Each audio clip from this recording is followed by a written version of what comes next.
Andito na naman po tayo, nangangawil.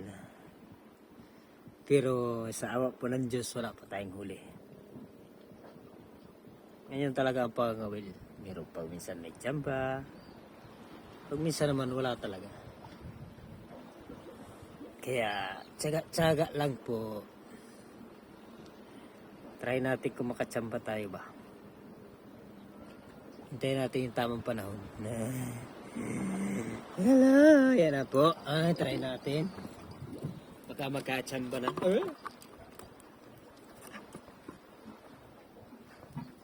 Kung alam mo lang.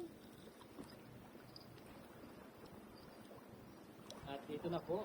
Ilalansar na po. Ganito po ang paglansar yan.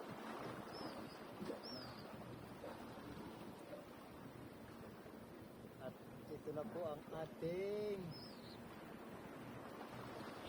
swerte!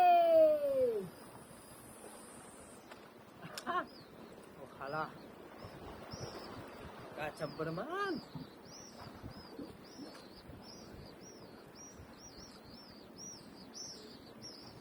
Sana uso yung swerte. Ngayon na darating. At ito ang apot. Nakaswerte na agad. Ang mangyan. Thank you.